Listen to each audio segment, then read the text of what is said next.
Subscribe करें और bell दबाएं ताकि कोई खबर रह न जाए।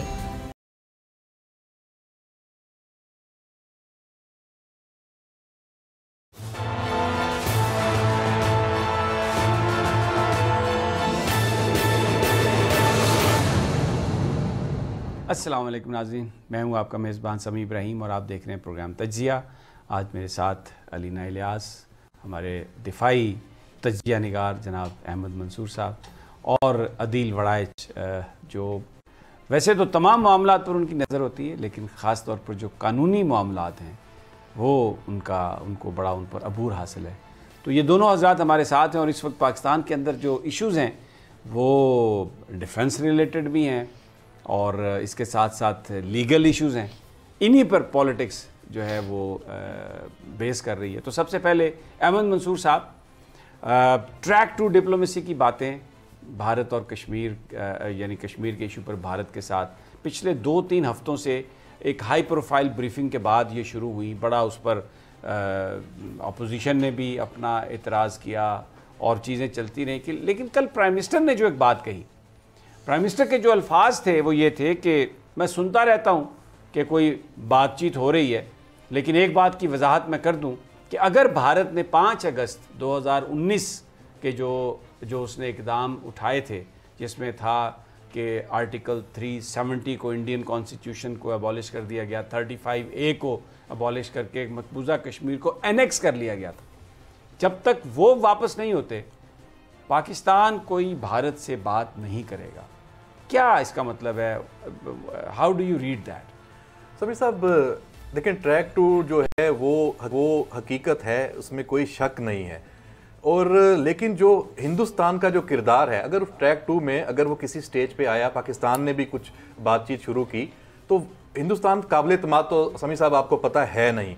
तो पाकिस्तान अपने सारे अंडे एक टोकरी में रख दे कि हम तो जी बात कर रहे हैं और हम करना चाहते हैं। तो वज़ीर आज़म जो साहब का जो ये वाला बयान है, तो ये भी पाकिस्तान की रियासत की पॉलिसी ही हो सकता है। तो हम ये एवेन्यू क्यों छोड़ दें कि कहीं ऐसा कुछ हो कि हमें साइड पे हटना पड़े। तो हम वज़ीर आज़म ने कह दिया कि अगर ठीक है, ये शर्त है, ये पूरी नहीं होगी, यानी हिंदुस्तान की तरफ से वो चीज़ें, वो वादे, वो बातें, उस पर अमली जामा नहीं पहनाया जाएगा, तो पाकिस्तान के पास भी फिर जवाब मौजूद है। ये वज़ीर आज़म ने कह दिया है। ये बुनियादी तौर पे इसको हम इख्तलाफात और उसकी तरफ नहीं लेके जा सकते कि उनको पता नहीं है या ये सब कुछ नहीं, मेरा बिल्कुल आपकी बड़ी आपने you pointed out very rightly कि बेसिकली इस लेवल पर जो जहाँ पर वज़ीर आज़म डील कर रहे हैं या जहाँ पर पाकिस्तान की सिक्योरिटी के इदारे डील कर रहे होंगे और मामला कश्मीर का होगा, भारत का होगा, तो डेफिनेटली, और इवन मैं तो समझता हूँ कि अपोजिशन भी जो है, पाकिस्तान के तमाम स्टेक होल्डर्स, कश्मीर का एक ऐसा सेंसिटिव इशू है कि they are on the same page.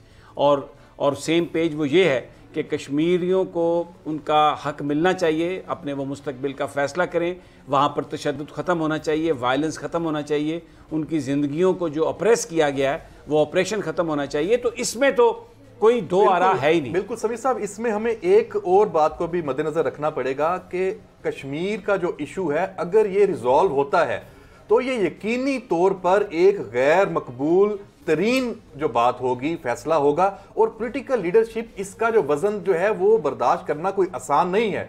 वजीर आजम इमरान खान भी एक सियासी शख्सियत हैं, नरेंद्र मोदी भी एक सियासी शख्सियत हैं। वहां से दोनों जानिब से तो फिर जो मकबूल जो चीजें हैं, ये कर दो, वो कर दो, मतलब उसमें वो बातें होंगी, लेकिन ये फैसला ट्रैक टू के जरिए ही होना है, क्योंकि ये गैर मकबूल फैसला होगा तो इसका बोझ उन्हें ही बर्दाश्त करना है जो चाहते हैं कि ये खित्ता अब आगे बढ़े, अमन हो, और जो कश्मीर के जो अवाम हैं उनकी जिंदगी आसान हो। समीर साहब कि जो ये अभी सीज फायर हुआ था दोनों DGMOs के आपस में बात के बाद एक अंडरस्टैंडिंग पे, क्या तब्दीली आई है समीर साहब? वहां पे लोगों को लगा है कि वो दुनिया में कुछ करने आए हैं। एक रूटीन की भी जिंदगी होती है, उनके स्कूल खुले, उनके कारोबार खुले, उनकी जो रूटीन की वहां पे काश्तकारी करते हैं वो सारा आमदोरफ्त शुरू हुई।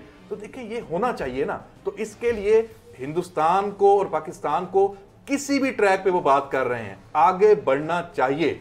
बाकी ये जो चीजें हैं कि ये जो पॉलिटिकल मामला था ये भी चलते रहेंगे और दबाव यकीनी तौर पे रहना चाहिए कि अगर एक फ्रीक पीछे हटता है, खासतौर पे हिंदुस्तान की जो एक पूरी हिस्ट्री है, हटता है, बैकआउट होता है, तो पाकिस्तान अपने स्टांस पे तो खड़ा होना, तो वज़ीर-ए-आज़म की बात को हम इसी तरीके से, इसी नजर में लेना चाहिए। लेकिन बहुत से लोग सोशल मीडिया पे ये बात कर रहे हैं कि वो ये कह रहे हैं कि वज़ीर-ए-आज़म साहब की बात से ये तासुर आता है कि जैसे उनको पता ही नहीं कुछ चीज़ हो रही है।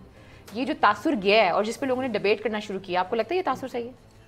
ये तासुर नुकसानदेह है, इसमें कोई शक नहीं है। ये तासुर नुकसानदेह है और ये तासुर पैदा हुआ है तो समी साहब जैसे जहांदीदा जो शख्स हैं, तज्जियाकार हैं, उन्होंने ये बात रखी है। ये तासुर नहीं होना चाहिए था। बिल्कुल ये इसमें अगर कोई चीजें नहीं कर सकते, इसमें नहीं कर सकते, तो इसके हवाले से बहरहाल जो है वो मामलात को एक और बेहतर सिमत में लाना चाहिए। मुझे तो ये लगता है जो बेसिकली कि ये सूरत हाल ऐसी है कि एक प्रोसेस, यानी इस वक्त तो हमारे पास तो सिर्फ एक हम थ्योरीज ही पेश कर सकते हैं कि एक ट्रैक टू डिप्लोमेसी का आगाज़ हुआ और जाहिर है इतने मुश्किल सब्जेक्ट पर ये आगाज़ है तो उसमें बीच में बहुत सारे आपको वो स्टम्बलिंग पॉइंट्स भी आते हैं। वज़ीर-ए-आज़म साहब का भी ये जो बयान है कि बिल्कुल जो 6 अगस्त वाली बात अगर रिवर्स नहीं होगी तो हम बात नहीं करेंगे, ये भी एक ग्रैंड स्ट्रेटजी का हिस्सा है। मैं इसको इस तरह से नहीं देखता कि वज़ीर-ए-आज़म साहब आइसोलेशन में हैं या वज़ीर-ए-आज़म साहब से पूछा नहीं गया, नहीं, मैं ऐसे नहीं देखता। मैं ये समझता हूँ कि जो ट्रैक 2 में जो चीज़ें चल रही हैं उसमें कहीं ना कहीं कोई ऐसी चीज़ सामने आई है जिसमें फिर दोबारा भारत का जो वो एक रवैया होता है हमेशा टाइम बाय करने का, चीज़ों को सही तरह से एड्रेस ना करने का, उसकी रियलाइजेशन जो ट्रैक 2 में जो हो रहा है, कर रहे हैं जो लोग, उनको हुआ है। और फिर उस पर प्राइम मिनिस्टर ने ये बात वाजे की है कि हम ट्रैक 2 हो रहा है, हम करना चाहते हैं, लेकिन अगर आप इसमें इसको टाइम बाय करने के लिए इस्तेमाल करें, हमें चक्कर देने के लिए इस्तेमाल करें, तो फिर हम इसको बर्दाश्त नहीं करेंगे। तो then we will go back to our original position कि आप वो सारा कुछ जो है उसको रिवर्स करें। मुझे तो बेसिकली ये लगता है कि ये जो सारा मामला है ये इस तरह से है। मैं इसको ये नहीं समझता कि शायद कोई पाकिस्तान के इंटेलिजेंस या पाकिस्तान की मिलिट्री ने अपने तौर पर ये बात शुरू कर दी है, वज़ीर-ए-आज़म साहब को पता नहीं है, क्योंकि हाई प्रोफाइल ब्रीफिंग में ये बात बताई गई कि इवन शाहिद खाकान अब्बासी जो नून लीग के वज़ीर-ए-आज़म थे, वो भी, उन्होंने भी पाकिस्तान की अस्करी क़यादत से ये कहा कि कश्मीर को हल करने के लिए भारत के साथ आप ये जो ट्रैक 2 है उस पर ज़रूर तवज्जो दें। लेकिन मंसूर, जो मेरा जो कंसर्न है, जो मैं सवाल आपसे करना चाहता हूँ वो ये है, आपने अभी कहा कि जो अनपॉपुलर डिसीजन होते हैं वो करने पड़ते हैं, सियासतदान उसका बोझ नहीं उठा सकते। अगर आपने कोई out of the box solution करना है, अनपॉपुलर डिसीजन करना है, तो फिर आपके पास उसका मैंडेट भी तो होना चाहिए ना। तो उसका मैंडेट तो तब आएगा ना जब आप तमाम स्टेक होल्डर्स को इत्माद में लेके गुफ्तगू का आगाज़ करेंगे। ये तो नहीं हो सकता कि जो स्टेक होल्डर्स हैं उनको पता ना हो कि आप क्या बात कर रहे हैं। अब स्टेक होल्डर्स में पाकिस्तान की पॉलिटिकल पार्टीज़ भी हैं, स्टेक होल्डर्स में कश्मीरियों के जो ग्रुप, कश्मीर के अंदर जो मूवमेंट है इंडिजिनस, वो भी शामिल हैं, वो पाकिस्तान की तरफ देखते हैं सफारती सपोर्ट के लिए। तो ये सब कुछ 2 या 3 इंडिविजुअल्स तो नहीं कर सकते बैठ के फैसला। It has to be a collective decision. बिल्कुल। और जो ट्रैक 2 की अगर बात हो रही है और चल रहे हैं तो उसमें यकीनी तौर पे ये कोई फैसला कुन पोजीशन पे तो नहीं आएंगे, वो तो बिल्कुल ज़मीन हमवार करेंगे इसी चीज़ की जो आप बात कर रहे हैं कि जितने स्टेक होल्डर्स हैं फिर वो सामने आए। उसके बाद फिर जो सबकी मर्जी और मंशा के मुताबिक, उसमें कश्मीरी भी हैं, उसमें इंडिया और पाकिस्तान भी है, और इवन अब तो पूरा खित्ता भी आप इसको अलहदा नहीं कर सकते, चाइना भी किसी न किसी सूरत में इससे अब मुंसलिक है। आप समीर साहब इसको ये ज़रूर देखें कि जब ये शुरू कब हुए हैं, बताया यही गया है, जो चीज़ सामने आई है कि 2017 से ये बात चलनी शुरू हुई थी और उसके बाद 2018 में इसमें थोड़ी सी स्पीड आई। 2019 में ये 5 अगस्त वाला वाकया, इसने उसको सबोताज किया। हो सकता है कि ये वाकया ना होता तो जो ट्रैक 2 चल रहा था वो किसी मंतकी अंजाम तक पहुंच के आज हमारे सामने एक सोल्यूशन की तरफ हम जाते नजर आते। उसमें इंडिया की तरफ से ही ये वाला इकदाम उठाया गया। नरेंद्र मोदी इलेक्शन अपना जीते, उसके बाद ये बेस्ट टाइम था कि वो कोई अनपॉपुलर डिसीजन की तरफ वो जा सकता।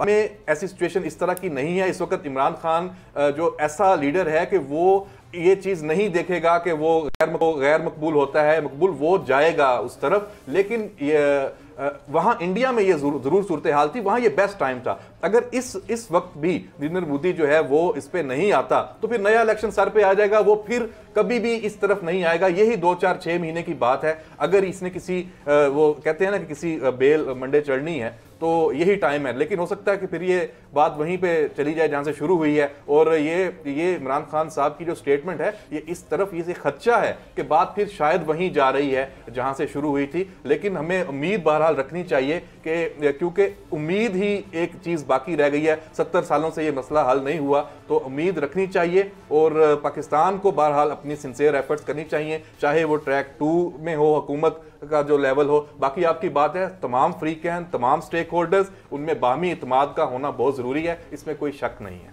अच्छा अदील वड़ाइच, आपकी भी बड़ी इन मामलात पर नज़र रहती है।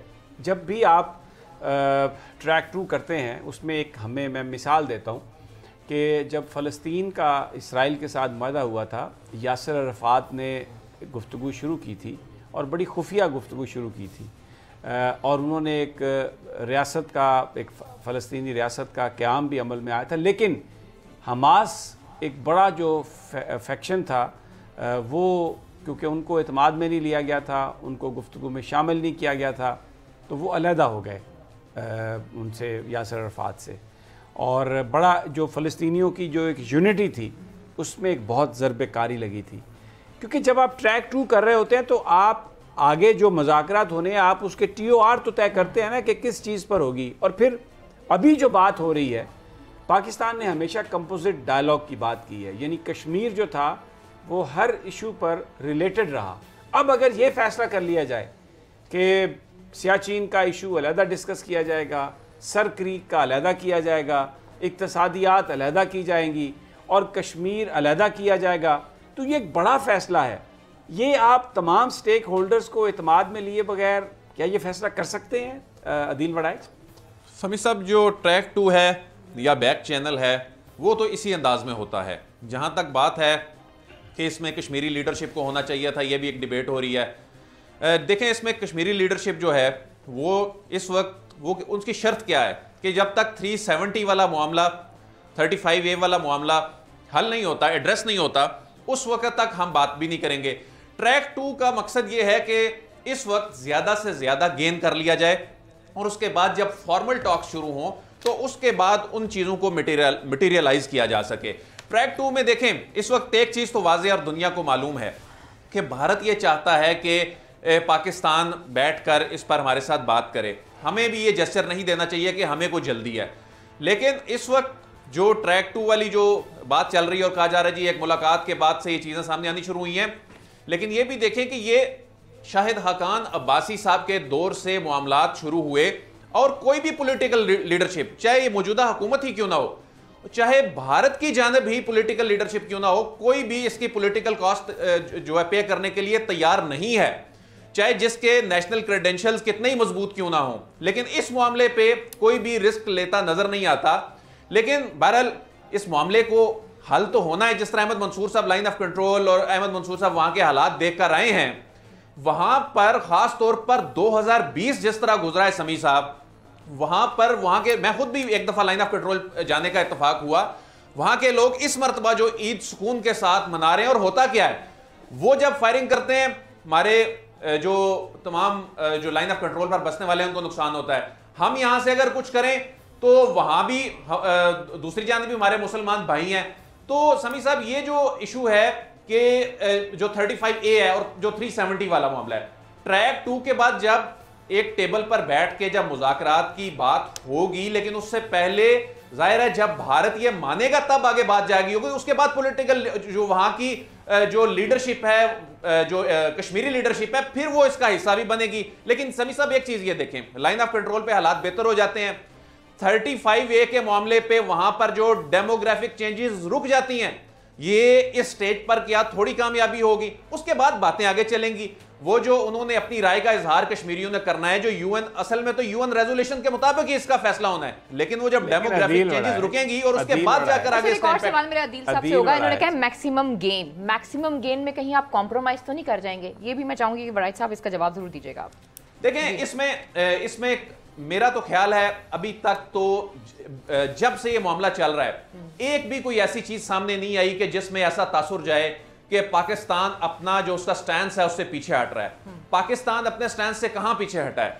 देखें, इस वक्त जो उनकी कश्मीरियों की जिंदगी अजीरन बनी हुई है, वहां पर उन पर जिंदगी तंग कर दी गई है, वहां पर जो मुजालिम ढाए जा रहे हैं, फौरी तौर पर उसको रुकवाना, हुर्रियत जो वहां की लीडरशिप है उसको, उसकी रिहाई, वहां पर मवासलाती निजाम बहाल करना, लाइन ऑफ कंट्रोल पर चीजें नॉर्मलाइज करना, उसके बाद वहां पर उसके बाद जब मुज़ाकरात होंगे तो तब आप बात कर सकते हैं। अरे भाई, आपके जज्बात की मैं बड़ी कदर करता हूं, आप बड़े एक पीस लविंग आदमी हैं, लेकिन आपने एक सवाल किया है, अब उसका जवाब देना तो मजबूरी बन गया ना। आपने कहा कि पाकिस्तान ने कहाँ गिव अप किया। भाई 4 महीने पहले आप कह रहे हैं मोदी एक फैशिस्ट है, 4 महीने आप कह रहे हैं पहले कि ये आरएसएस जो है उसकी जो सोच है वो इस खित्ते को जंग में लेके जा रही है। आप कश्मीर के अंदर जो मजालिम है उनको आप हाईलाइट कर रहे हैं। अचानक आपने ऐसा रिवर्स गेयर लगाया और आपके वज़ीर ख़ारजा कह रहे हैं कि 370 पाकिस्तान का, ये इंडिया का इंटरनल मामला है।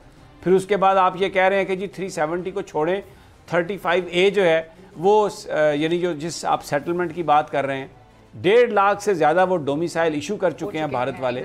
वहाँ पर उन्होंने उसकी आबादी को, मुस्लिम आबादी को अक़लियत में तब्दील करने के लिए अमली तौर पर वो काम कर रहे हैं, और यहाँ पाकिस्तान में आप लॉलीपॉप दे रहे हैं। अगर आप 370 से अगर ये आपका इशू नहीं है तो, और वो कहते हैं कि वो इंटरनल इशू है, तो 35A तो भारत का किस कानून के तहत आप रोकेंगे? 35A की तो बुनियाद ही 370 है। तो ये तो लॉलीपॉप है ना सारे का सारा, कि जी वो सेटलमेंट से रुक जाएंगे। कैसे सेटलमेंट से रुकेंगे? आपने उनको सरकारी तौर पर कहा कि ऑक्सीजन ले लें। क्या कहा है भारत के जो पंजाब के वजीर आला अमरिंदर सिंह ने कि हम ऑक्सीजन लाहौर से हम मंगवाना चाह रहे थे और भारतीय हुकूमत ने वो इजाज़त नहीं दी। और वो क्या किया 2 मई को उन्होंने, जब पाकिस्तान के अंदर आए, ट्रैक्टर लेके आए और सब कुछ, और हम क्या कर रहे हैं? खबरों को रुकवा रहे हैं, इस खबर को रोक दें, इस खबर को रोक दें, इस खबर को रोक दें। भाई, भारत की जो नीयत है, मुझे तो इसमें कोई शुबा नहीं कि नरेंद्र मोदी मर जाएगा, कभी कश्मीर के मामले पर उसकी सोच ऐसी नहीं होगी, आउट ऑफ द बॉक्स सोच भी ऐसी नहीं होगी कि वो इस मसले को हल करना चाहे। एक इंतहा पसंद सोच है। अपने मुल्क में मुसलमानों का और मिनॉरिटीज़ का नाटका उन्होंने बंद किया है, और इस वक्त सिर्फ उन्हें टाइम चाहिए था। क्यों? कोरोना से मुल्क बर्बाद हो रहा है। कश्मीर में एक इंडिजिनस मूवमेंट है, नेक्स्ट स्लाइड्स ने ज़िंदगी उनकी तंग की हुई है, पंजाब में किसानों ने ज़िंदगी तंग की हुई है। दे वांटेड लिटिल टाइम, और हम इस चक्कर में उनको टाइम दे रहे हैं। This is what is my take. Now I want to hear from you. Sami साहब, पहले तो आप ये जो कह रहे हैं ना कि पहले हम कह रहे थे ये फाशिस्ट हैं, फिर हम कह रहे थे ये कितने जालिम हैं, ये क्या कर रहे हैं, और उसके बाद हमने कोई यू टर्न ले लिया है। देखें, इनको जो एक्सपोज किया और जितना इस मामले को सेंसिटाइज किया और जितने आलमी फोरम्स पे जाकर इस मौजूदा रजीम में ये मामला हाईलाइट किया गया, उसके बाद इसमें तो आप भी मानते हैं, कोई शक नहीं है कि उन पर दबाव आया, भारत के ऊपर दबाव आया। मैं तो नहीं मानता इस बात को, मैं तो नहीं मानता। भारत पे मुझे कहां पे दबाव आया? कहां पे आया दबाव? कहां पे दबाव आया? कोई इंसिडेंट कोट करें, कहां पे आया दबाव? भारत चाह रहा है ये टॉक्स, पाकिस्तान नहीं चाह रहा। कहां पे इंडिकेशन?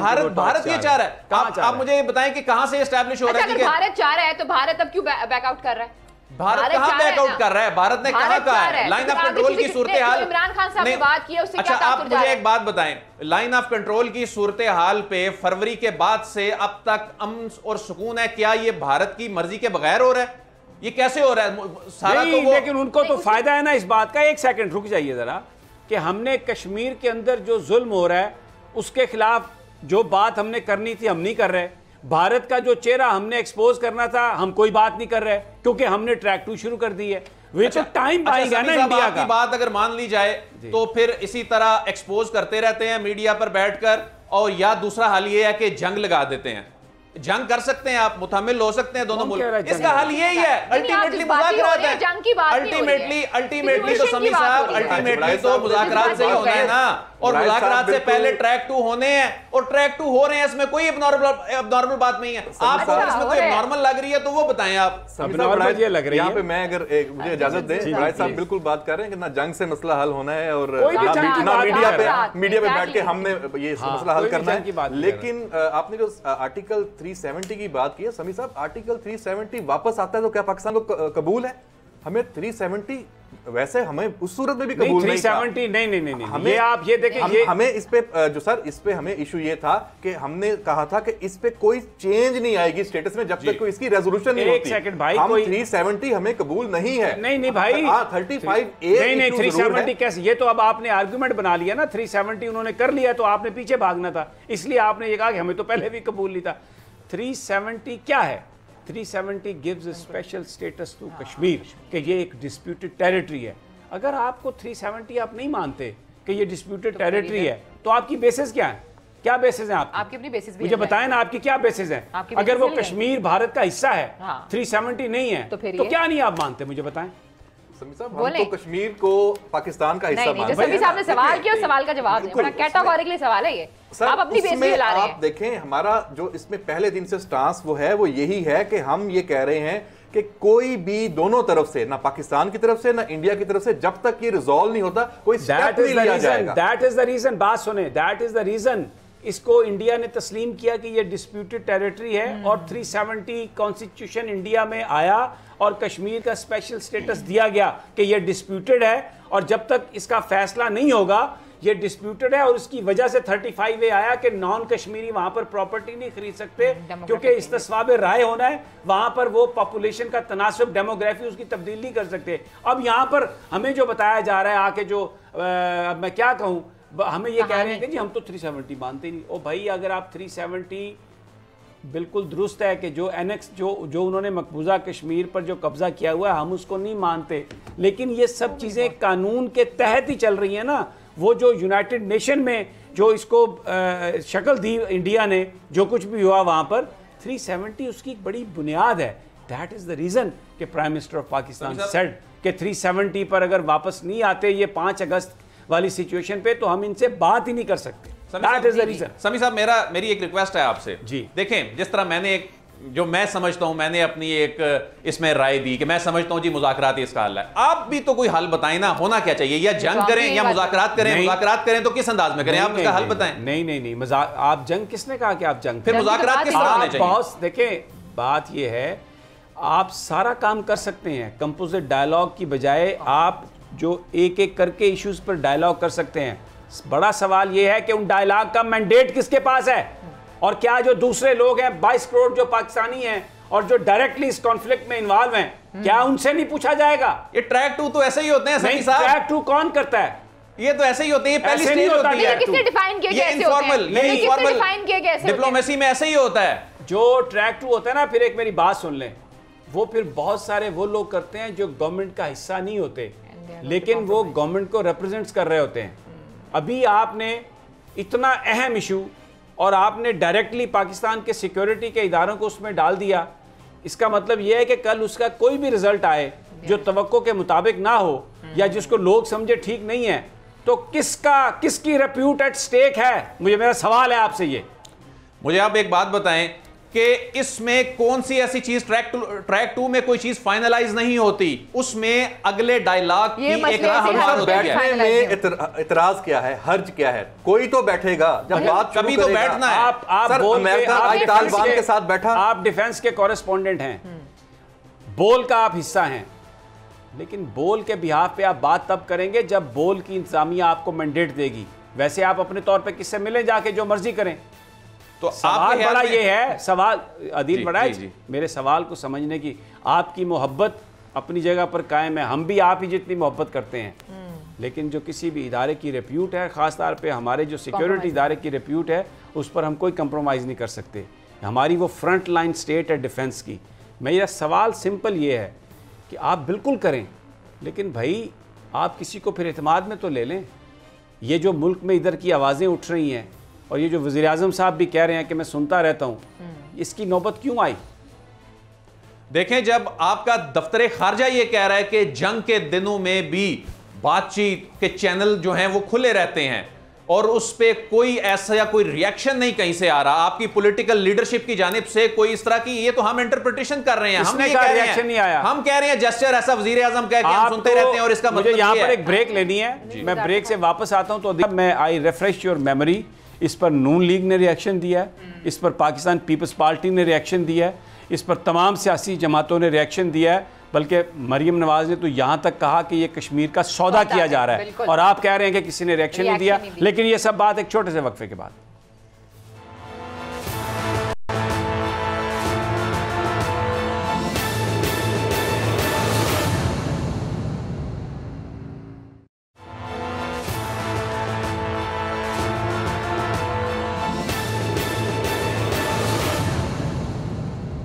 वेलकम बैक नाजरीन, अहमद मंसूर हमारे साथ हैं, अदील वड़ैच हमारे साथ हैं, अलीना इलियास, और बात बड़े अहम इशू पर हो रही है, ट्रैक टू डिप्लोमेसी। कोई भी बंदा ये नहीं कह रहा कि मुज़ाकरात नहीं होने चाहिए, जंग किसी मसले का हल नहीं होती, जंग के बाद भी मुज़ाकरात ही होते हैं। अगर अमेरिका अफ़गानिस्तान में 20 साल तक एक्टिविटी करता रहा फ़ौजी, और उसके बाद फिर तालिबान के साथ बैठना पड़ा, तो बेहतर ये होता कि पहले दिन उनके साथ बैठ जाते, तो ये हलाकतें ना होती और ये नुकसान ना होता। कश्मीर का मसला भी बैठकर ही हल होगा, लेकिन सवाल ये है कि बैठा किस तरह जाए, कौन बैठे, और उसके TOR कौन तय करेगा। अदील वड़ैच, बड़ा जो इस वक्त पाकिस्तान के अंदर जो एक बात हो रही है कि कोई भी ऐसा फैसला, कोई भी ऐसा काम नहीं होना चाहिए जिससे हमारे अंदर जो यूनिटी है वो उसमें कोई दरारें आए, या कश्मीरियों को कोई ऐसा मैसेज चला जाए जो पाकिस्तान की तरफ देख रहे हैं अपनी सफारती जंग के हवाले से, जो डिप्लोमेटिक सपोर्ट पाकिस्तान ने दी है और जिस तरह पाकिस्तान उनकी बात कर रहा है, तो कोई ऐसा मैसेज ना जाए जिससे वहाँ पर मायूसी फैले, खुदा न खास्ता ऐसा लगे कि जैसे पाकिस्तान ने कश्मीर के मसले पर कंप्रोमाइज़ कर लिया। और जो सबसे अहम जो बात है वो ये है कि जो उसके TOR तय किए जाएंगे ट्रैक 2 में, वो क्या होंगे। जनाब, अब आप बताएं। बिल्कुल, आपने समी साहब दुरुस्त फरमाया, कोई ऐसा जेस्चर, कोई ऐसा मैसेज नहीं जाना चाहिए, और इसमें हमारी पॉलिटिकल लीडरशिप का बहुत अहम किरदार होगा। अनफॉर्चुनेटली हमारी पॉलिटिकल लीडरशिप समी साहब इस मामले पर सियासत चमकाती है, हर मामले की तरह वो इस मामले पर भी सियासत चमकाती है। और उसका देखें अब होता क्या है कि शाहिद हकान अब्बासी और नून लीग, आपने ब्रेक पे जाने से पहले बात की कि ये भी आवाजें उठा रहे हैं, यानी ये पीपल्स पार्टी ने अपने दौर में समी साहब, इनके दौर में शुरू होने वाला मामला जब उसको 3 से 4 साल गुजर जाते हैं, उस वक्त ये बात किसी और जगह से सामने आती है, उस वक्त ये क्यों खामोश बने रहे? इतने नेक पारसा और इतने ये अभी बासूल बन रहे हैं, तो उस वक्त निकालते हैं ना, कहते हैं हाँ ये बात ट्रांसपेरेंट और सामने होनी चाहिए। कम से कम उन्होंने मान लिया कि इस वक्त एक सेकंड रुक जाएं। एक अच्छी चीज है। अच्छा जी, नून लीग ने काम किया जो आप कह रहे हैं गलत है, तो फिर दूसरे मैं तो गलत नहीं कह रहा, मैं तो समी इब्राहिम साहब उनके अब गलत कहने पर उनकी पुरानी बात को रिलेट कर रहा हूं। मैं तो उनके अब तनकीद करने पर कह रहा हूं कि वो उस वक्त खामोश रहे 4 साल, और अब वो ये कह रहे हैं। इसलिए नहीं कह सकते कि देखें वो एक रियासती अदारे, उनका फिर भी आपके पास एक रिकॉर्ड मौजूद है, किसने क्या बात की है, कहां पे हुई है, कहां पे बात पहुंची है। जो पहले माजी में अगर नून लीग की बात कर रहे हैं तो उसका रियासत के पास कोई रिकॉर्ड नहीं है, कोई कमिटमेंट कहीं की है, कोई कारोबारी मुफादात की कोई बात हुई है, कोई अपने इंटरेस्ट की बात हुई है, वो बिल्कुल अलग चीज है। अच्छा, यहाँ पे मौजूद थे, बात क्यों कर रहे हैं? कश्मीर पे आप कोई कमेंट नहीं कर सकते। समी साहब, प्राइम मिनिस्टर उसको ठप्पा क्यों लगाए कि हमारी रियासत ये बात करी, जब वो है ही बैक। समी साहब, अब आप फ्री कैन को इत्मीनान में लेने की बात कर रहे हैं। फ्री कैन को उस वक्त क्यों नहीं इत्मीनान में लिया गया जब नरेंद्र मोदी बगैर वीजे के पाकिस्तान में लैंड करके एक शादी में आ जाते हैं, जब सज्जन जंदाल जो है सिक्योरिटी इदारों के इल्म में लाए बगैर मरी में जाकर उनकी मुलाकातें होती हैं, उस वक्त फ्री कैन आपको याद नहीं आए? आज सबको फ्री कैन याद आ रहे हैं, और आज जब चीजों में बेहतरी आ रही है, अहमद मंसूर बता रहे हैं लाइन ऑफ कंट्रोल पर मामला को बेहतर हो रहे हैं, 2020 जिस तरह गुजरा है 2021 में चीजें तब्दील हो रही हैं, आज ये सबको सियासत क्यों याद आ रही है? मुझे तो ये समझ नहीं आ रही। पूछते हैं आपसे भी एक सवाल है मेरा। बिल्कुल, बहुत अच्छा किया आपने, जनरल का जिक्र किया और मोदी की आमद का जिक्र किया। मुझे ये बता दीजिए, जब आपने शमसी बेस दिया ड्रोन अटैक के लिए, किसी को लिया एतमाद में? समी साहब, उस वक्त जो पर जल गया ना? नहीं समी साहब, उस वक्त देखें, उस वक्त किसकी हुकूमत थी? नहीं, उस वक्त जो मुल्क में हुकूमत, उसने डिसीजन लिया, उस वक्त किसने फैसला किया? मुझे बताएं, किसकी थी हुकूमत? बताएं ना। नहीं आप बताएं ना, जब ये परवेज मुशर्रफ दौर की बात कर कौन रहे था हैं। परवेज मुशर्रफ? परवेज मुशर्रफ आपके मुल्क का हाकिम, जिसको आपकी मुल्क की असेंबली ने उसको लेजिटिमाइज किया, उसके दौर को आपकी मुल्क की अदालतों ने किया, उसने फैसला किया। गन पॉइंट पे ये भी बताना होता नहीं है। ये तो देखें आप आप तो मानेंगे नहीं ना, क्योंकि आपका अपना स्टांस है इसके ऊपर। मैं ज्यादा इस बहस में शम्सी एयरबेस वापस किसने लिया? क्या शम्सी एयरबेस वापस नवाज शरीफ ने लिया? नहीं, जब क्या काम पूरा हो गया सप्लाई बंद नवाज शरीफ ने की? भाई जब काम जब हो गया, आपने जो कत्लो गारत करवानी थी करवा ली, आपने जो मुसलमानों का खून बहाना था वो बहा लिया, फिर उसके बाद आपने वापस ले लिया। ठीक है, क्रेडिट आपको जाना चाहिए। मुझे ये बता दीजिए कि रशिया को जो अमेरिका को जो U-2 उड़ाने के लिए अड्डे दिए थे वो किसने दिए थे? समीर साहब यहाँ पे अगर वड़ायत साहब मुझे मौका दें जी, यही तो इशू है कि आप के जो मुल्क के सिक्योरिटी इदारे हैं वो आज से 70 साल से आज तक का क्रेडिट डिसक्रेडिट वो उनके जिम्मे खाते पड़ता है। आपके मुल्क का एक कोई वजीर या एक वजीर आजम, कोई सिविलियन लीडरशिप एक पार्टी 4 हफ्ते पहले छोड़ के दूसरी में जाता है, वो कहता है 4 हफ्ते से पहले वाली मेरी बातें मुझसे ना पूछना, मैं तो दूसरी पार्टी में आ गया। बात ही नहीं कर रहे, हम ये बात ही नहीं कर रहे। आपने एक सवाल उठाया। देखिए शख्सियात फैसले होते हैं, माजी में हुए हैं, आज ऑन किए जा रहे हैं। क्या पाकिस्तान के जो मिलिट्री इदारे हैं उनके जो माजी के अगर गलत फैसले हैं तो ऑन किए जा रहे हैं, लेकिन उसका वो जवाब उसको सही करने की भी कोशिशें करते हैं। ये नहीं है कि जो पहले करते रहे गलत उसको आज भी सही कहा जाए। आप ये बताइए, आप मुझे ये बताइए, आपने खुद अपनी गुफ्तगू में आपने ये फरमाया कि जी अनपॉपुलर डिसीजन, इसका मतलब ये है कि जो पाकिस्तान की कौम को जो उम्मीदें और तवक्कुआत हैं उससे हट के होंगे वो फैसले। जो इतने अहम इशू पर जो पॉपुलर डिमांड है या जो हमारा स्टांस रहा है उससे हटकर होने वाले जो फैसले हैं उनको करने से पहले आप 7 या 8 इंडिविजुअल्स हैं जो मुख्तलिफ पॉलिटिकल पार्टीज़ के हेड्स हैं, आप उनको कॉन्फिडेंस में नहीं ले सकते? क्या आपको इसमें कोई रुकावट है? सवाल सिंपल, ये सारी बात सिर्फ ये है। समी साहब, जब आपकी लीडरशिप जो है वो अनपॉपुलर डिसीजन का मतलब ये है कि जो आपका लीडर है वो जज्बात की रो में बहकर फैसले ना करे, वो मुल्क के फायदे में जो असल अवाम के लिए फायदे हैं, जो इसका मतलब माजी में जो कुछ हुआ वो फिर असल फायदे के लिए नहीं था। माजी में भी होती रही हैं इसी तरह के आप ये जो अभी हुई हैं, लेकिन वो नहीं हो नहीं। क्या पाकिस्तान कश्मीर पाकिस्तान की शायर है? क्या पाकिस्तान ने कश्मीर का इशू रिजॉल्व करने की माजी में कभी कोशिश नहीं की जो आज पहली दफा कर रहा है? नहीं, इस तरह से तो नहीं। ट्रैक 2 इस तरह से तो नहीं की हमारे इदारों ने सर, इससे भी ज्यादा बात आगे चली गई थी। आपके जो मुशर्रफ साहब की आप बात कर रहे हैं, क्या उस दौर में कहां तक बात चली गई थी?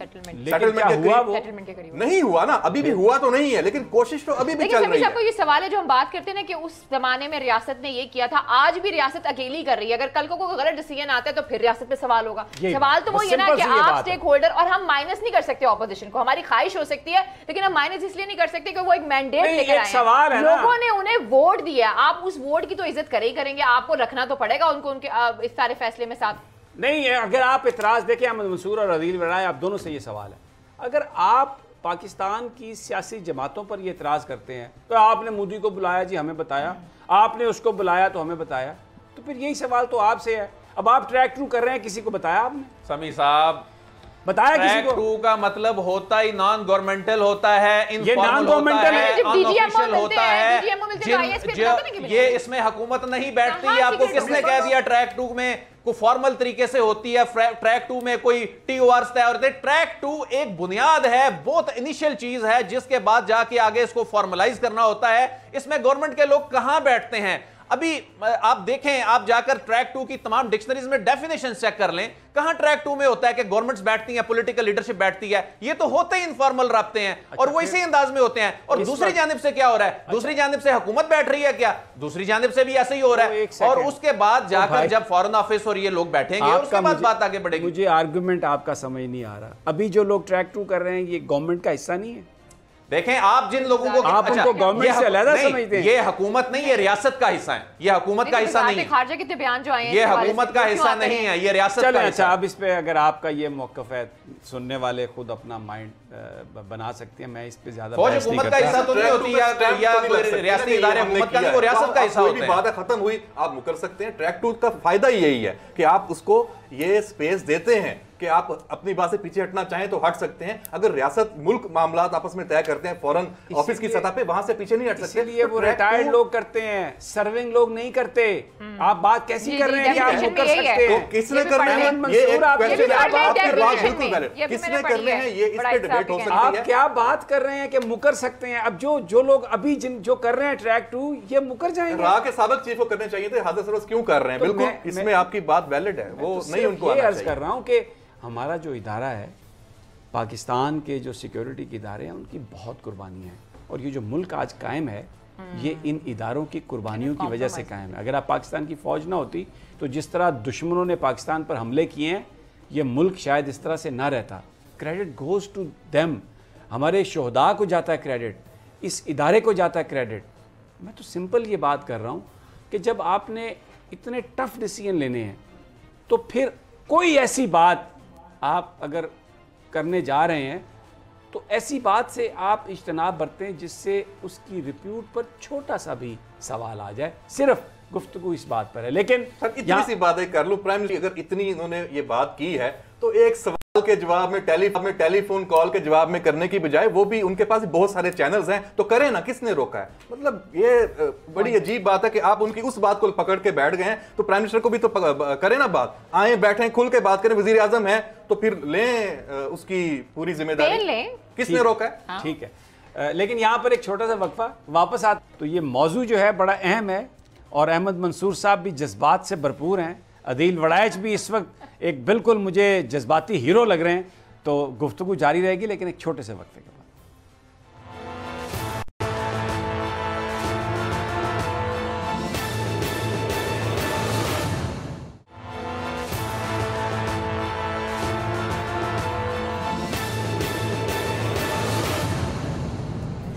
वेलकम बैक नाज़रीन।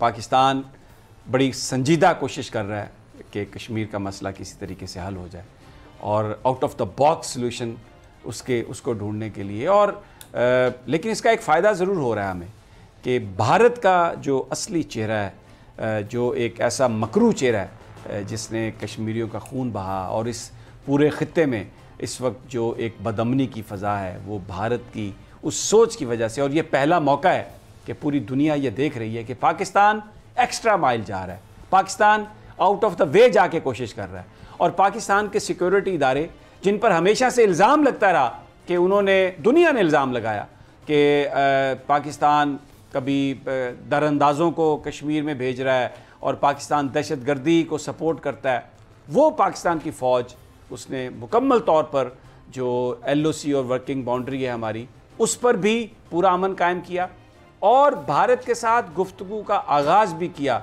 जिस पर पाकिस्तान के अंदर बड़ा शोर शराबा भी हो रहा है। लेकिन इसके बावजूद पाकिस्तान की जो सिक्योरिटी फोर्सेस के इदारे हैं, वो कश्मीर के मसले के हल के लिए अटमोस्ट इंतहाई शदीद कोशिश करते हुए, और इसका एक फ़ायदा तो ज़रूर हुआ है, कश्मीर का मसला हल हो या ना हो, कि भारत का ये जो मकरू चेहरा है ये दुनिया के सामने एक्सपोज होता जा रहा है और हो रहा है। अहमद मंसूर, अगर आप इस गुफ्तगू में कुछ आप ऐड करना चाहें तो ज़रूर करें। लेकिन मुझे ये पता है कि you have been going to the LOC और वर्किंग बाउंड्रीज़ पर भी, और अब ईद का मौका है, तो हमारे जवान जो हैं, हमारे जो वहाँ पर अपनी फैमिलियों से दूर और पाकिस्तान की हिफाजत के लिए खड़े हैं, सख्त मौसम है, फिर बार बार दूसरी तरफ से फायरिंग्स भी होती हैं, बाड़ बिछाने का काम भी हो रहा है पाकिस्तान और अफ़गानिस्तान के बॉर्डर पर। तो कुछ अपने हमारे साथ आप तासुरात अगर शेयर कर सकें, वहाँ पर हमारे जवानों का जज्बा कैसा? समीर साहब, जज्बा उसमें कोई मुतज़लज़ल कभी ना हुआ है ना होगा, यही तो हमारा एक फ़ख्र है इस हवाले से। और हम जो बात करते हैं कि हमारे जो अफसर और जवान हैं अगले मोर्चों पे, जब हम यहाँ पे रात को सुकून से सो रहे होते हैं तो वहाँ पे जाग रहे होते हैं और अपनी जानों का नजराना दे रहे होते हैं। जो ये ईद है, ईद का मौका, इसमें जो चीज़ ऐड करने वाली है कि ये बहुत बड़ी कुर्बानी है जिसको हम नज़रअंदाज करते हैं। ये है खुशियों की कुर्बानी, कि आपके जो त्यौहार हैं, आपकी जो फेस्टिवल्स हैं, फैमिली के जो इवेंट्स हैं, कोई गमी है, कोई खुशी है, उसमें भी आप अपनी फ़र्ज जो है वो अदा कर रहे हैं वहाँ पे। उन खुशियों की भी आप कुर्बानी देते हैं। ये भी बहुत बड़ी कुर्बानी है, ये आपके एहसासात की, आपकी खुशियों की कुर्बानी है जो हमारे अफसर और जवान दे रहे हैं, और मोराल उनका बहुत हाई है, और उसको वो फख्र से इस बात पे उनको कोई अफसोस भी नहीं है, बल्कि वो इसको शेयर करते हैं। वो कहते हैं कि जो हम जो यहाँ पे एक अलहदा फैमिली, अलहदा खानदान है, हम आपस में ये खुशियाँ शेयर करते हैं, वो अपना वहाँ पे माहौल बना लेते हैं। और यकीन करें वहाँ पे जो लोग हैं, हम पहले भी जब ये फायरिंग होती रही है और बहुत ज़्यादा वहाँ पे एक जंग का जो समा रहा है, ख़ासतौर पे ये 2019 के वाक़े के बाद भी, और अभिनंदन वाला जो वाक़या हुआ उस सारे सिनेरियो में भी वहाँ पे बहुत मुश्किल हालात थे, हमने वो भी विजिट्स किए। अभी बिल्कुल हालात वहाँ पे बदले हुए हैं। लोग एक जैसे हम यहाँ पे रूटीन की ज़िंदगी गुजारते हैं, ये मौका उनको मिला हुआ है। वो लोग अब बात करते हैं, अच्छा हमने अगले महीने क्या करना है, बच्चों की एजुकेशन के, उनके फ्यूचर की बात वो कर रहे हैं। बिल्कुल उनका माइंडसेट बदला, उनको लगा है कि दुनिया में रहने का ये भी तरीका है, वरना तो यही था कि फायरिंग हुई है, शेल्टर में चले गए हैं, जख्मी हैं, शहीद हैं। एक बिल्कुल एक जो जंगी जो इलाका, जो आफत ज़दा एक इलाका, उसका वहाँ पे उनका माहौल था, कोई जिंदगी, अच्छा वो इलाका छोड़ भी नहीं सकते, उनकी ज़मीनें या बाओ अजदाद वहाँ पे हैं, कहाँ जाएंगे, मजबूर हैं, लाइन ऑफ कंट्रोल पे ही रहना है, या उधर रहना है या इधर रहना है। तो बहरहाल ये जो चेंज आई है ये हमने फील की है। अल्लाह करे ये इससे बढ़ के अमन हो, जो हम इससे पहले पूरी डिबेट कर रहे थे, कौन करे, कैसे करे, किस तरह हो, हमें इस बहस में पढ़ने की बजाय सबको बैठना चाहिए और इसको सियासी इशू नहीं बनाना चाहिए, अपनी अना का इशू नहीं बनाना चाहिए, क्रेडिट डिस्क्रेडिट की बात नहीं करनी चाहिए। इस मसले का हल तमाम फ्री कैन की उसकी जो कश्मीरियों को देखते हुए इसका हल होना चाहिए। लेकिन अहमद मंसूर, ये जो आप बातें आपने सारी की हैं ना, बहुत ही आइडियलिस्टिक सी बातें हैं कि ये नहीं सोचना चाहिए कि बात कौन कर रहा है, ये नहीं सोचना चाहिए कि बात क्या हो रही है। भाई अगर ये नहीं सोचेंगे तो आप अपना ऑब्जेक्टिव कैसे अचीव करेंगे? आपको अगर आपने मुल्तान जाना है, अब आपने जाना है रहीम यार खां, तो आप बैठ जाएं पेशावर जाने वाली सड़क पर चढ़ जाएं, तो आप रहीम यार खां कैसे पहुंचेंगे? बहुत सारी चीज़ें, जैसे कहते हैं ना कि इंसाफ होना ही ज़रूरी नहीं, इंसाफ होता हुआ नज़र भी आए, ये बहुत ज़रूरी है। तो जो हमारे इदारे हैं, जो इस मुल्क के लिए वाइटल हैं, जो अपना खून दे के इस मुल्क को बचा रहे हैं, कौन पाकिस्तानी चाहेगा कि खुदा न खास्ता उनके दामन पर कोई मामूली सा भी छींटा है? और उस वक्त जब दुनिया की बड़ी बड़ी ताकतें पाकिस्तान की ISI से नाला हैं, क्यों? वो उनके हाथों में खेलने के लिए तैयार नहीं है।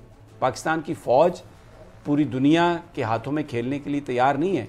माजी में बहुत कुछ हुआ, लेकिन इस वक्त पाकिस्तान की जो फ़ौज है, पाकिस्तान की रियलिटीज़ के मुताबिक वो काम कर रही है। अदील वड़ाइच, इन हालात में तो ये ज़्यादा ज़रूरी नहीं बन जाता कि दुश्मनों के प्रोपेगेंडे को ख़त्म करने के लिए आप चीज़ें बिल्कुल स्ट्रेट रखें, ट्रांसपेरेंट रखें?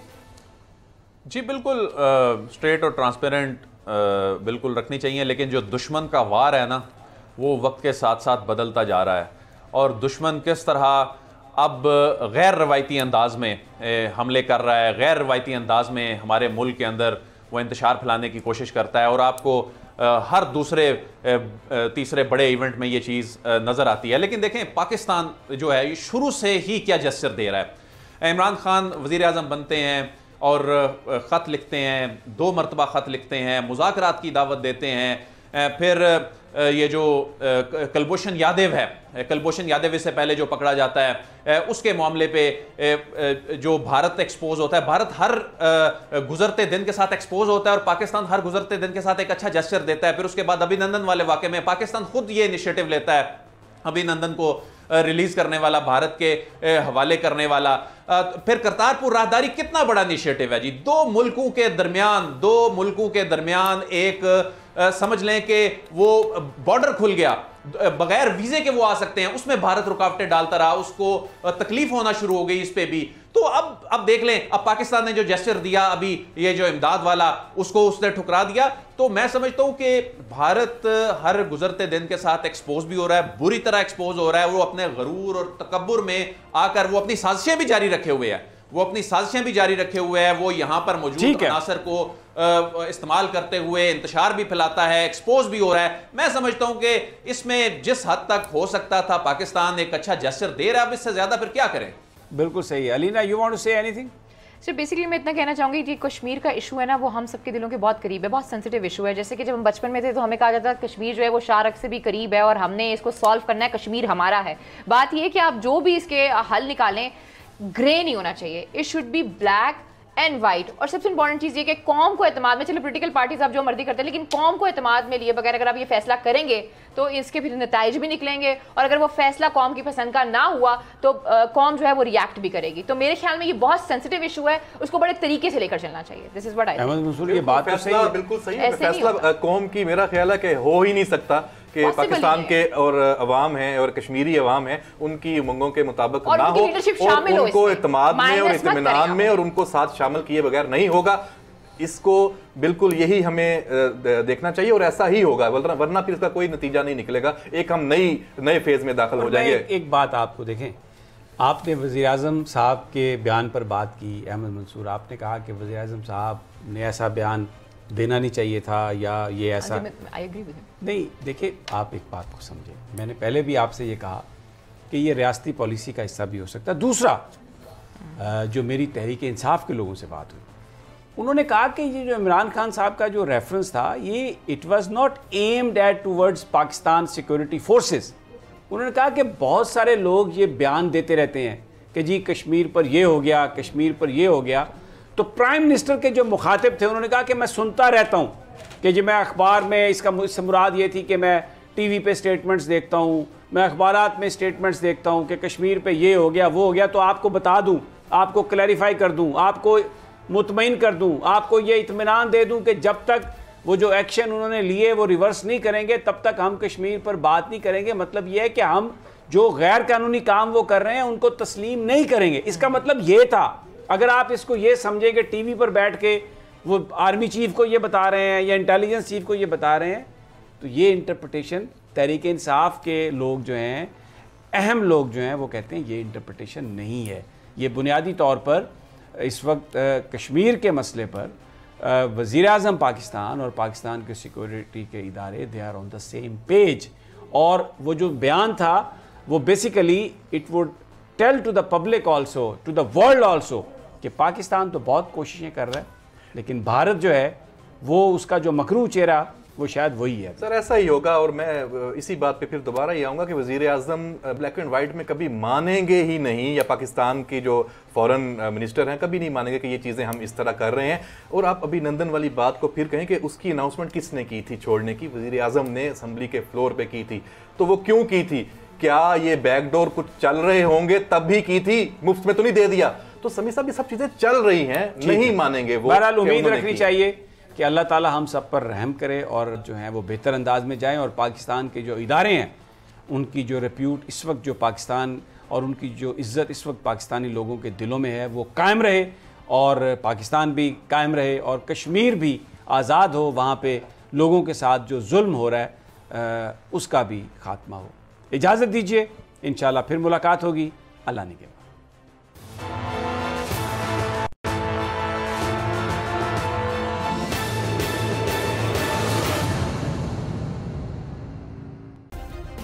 सब्सक्राइब करें और बेल दबाएं ताकि कोई खबर रह न जाए।